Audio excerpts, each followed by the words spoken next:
How to survive a citywide blackout in winter when the grid is dead, the streets are frozen tombs, and your furnace is just expensive scrap metal. The power grid just collapsed under the weight of a polar vortex that turned your city into a frozen graveyard. No warning, no backup, just the sound of your furnace dying mid-breath and the lights flickering out like hope itself. Outside, the temperature is dropping faster than your phone's battery, which is also dead, by the way. Inside, your modern heated palace is about to become a walk-in freezer with furniture. The pipes will freeze, the food will rot or freeze solid. And hypothermia? That's not a threat for tomorrow, that's a threat for tonight. Every winter, blackouts kill people. Not from starvation, not from looters, from the cold. And from the stupid things desperate people do to fight it, like firing up a gas oven indoors or running a generator in the garage until the carbon monoxide turns their brain into soup. No worries, we're surviving this blackout with science, scraps, and a little bit of controlled chaos. Step 1.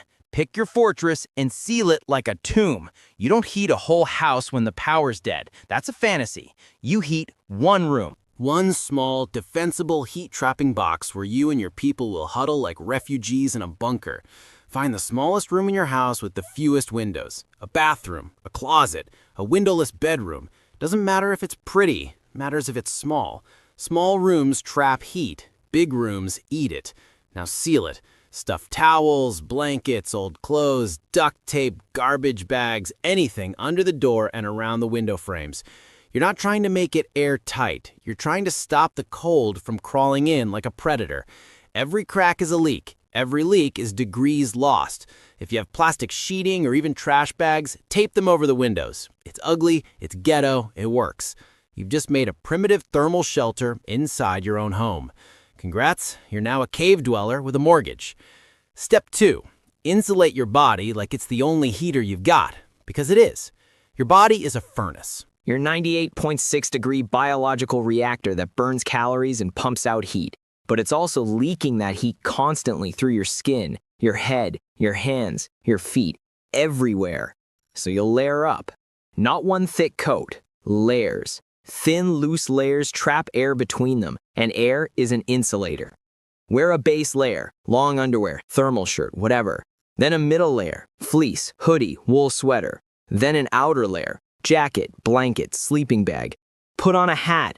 A huge chunk of your body heat escapes through your skull because your brain is a calorie-guzzling furnace and your head has no fat. Wear gloves. Wear 2 pairs of socks. Wool is king. Cotton is a death sentence when it gets wet. If you don't have enough clothes, wrap yourself in blankets, towels, curtains, old coats from the closet. Look ridiculous. Stay alive. And here's the science. Your body loses heat through conduction, touching cold things, convection, cold air moving past you, radiation, heat radiating out into space like a sad little star, and evaporation, sweat. Layers stop convection and radiation. Staying dry stops evaporation. Sitting on something insulated, a yoga mat, cardboard, a pile of clothes, stops conduction from the frozen floor. You're not just wearing clothes, you're building a portable microclimate.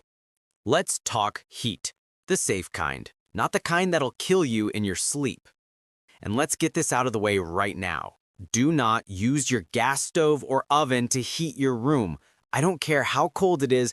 I don't care if your neighbor is doing it.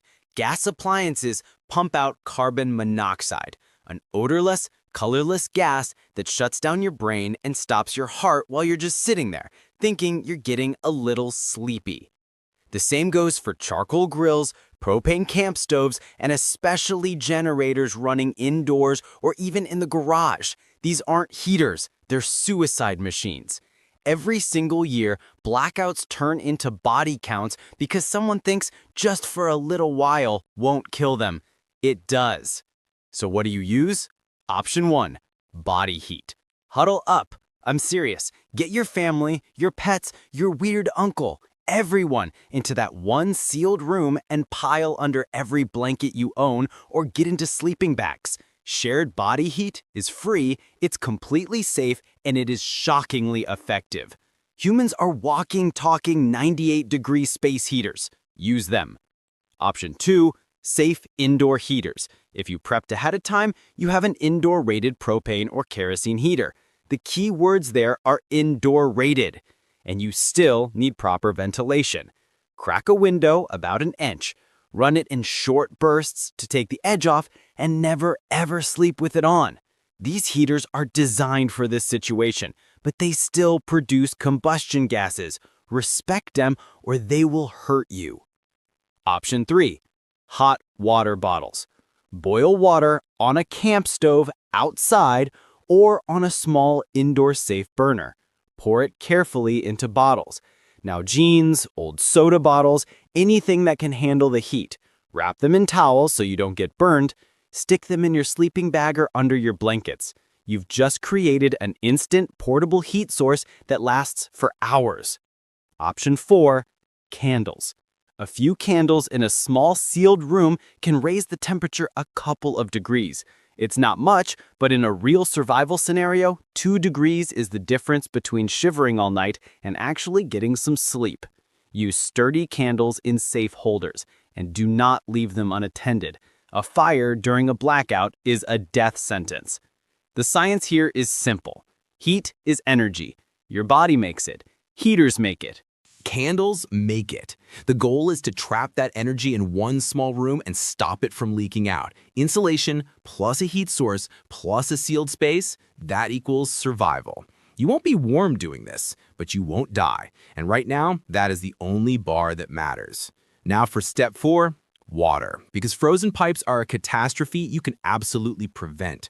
When the heat dies, a countdown starts on your plumbing. When water freezes, it expands. And when it expands inside a metal pipe, the pipe explodes. You will come back to a flooded, destroyed house when the power finally clicks back on. So, you drip. Go to every faucet in your house and open it to a slow, steady drip. Just a pencil-thin stream. Moving water doesn't freeze nearly as fast. This isn't a guarantee, but it buys you precious time. If you have pipes in the basement, garage, or a crawl space, wrap them. Use towels, old clothes, foam insulation, anything. Even newspaper works. You're just trying to slow the cold down. Now let's talk drinking water. Your hot water heater is holding 40 to 60 gallons of perfectly drinkable water. That's your emergency reserve.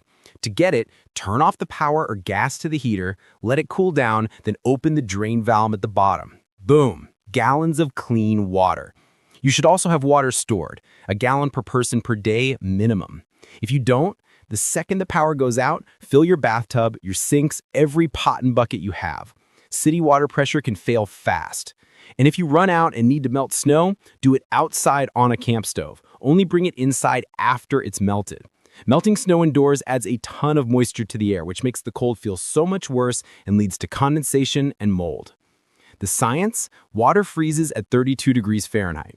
Moving it and insulating the pipes slows that process. And remember, your body needs water to generate its own heat.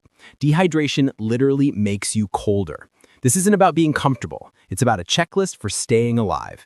Heat, water. You handle these 2 things right, and you'll walk out of this just fine. That's how you win. All right, let's keep this going. Step 5, food. The mantra here is simple. Eat like a scavenger, think like a strategist. Your fridge is dying, your freezer's dying, but listen close, they are not dead yet. This is a race against the clock. A full freezer gives you about 48 hours if you keep that door shut. Half full, you've got 24 hours, tops. Your fridge, it's just a glorified cooler now. You've got maybe a day, so you prioritize. You hit the fridge first, the leftovers, the milk, anything that spoils fast. That's round 1. Then you move to the freezer. Now here's a pro move.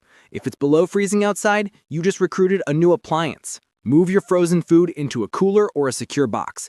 Congratulations, your backyard is now a walk-in freezer. Just make damn sure no animals can get to it.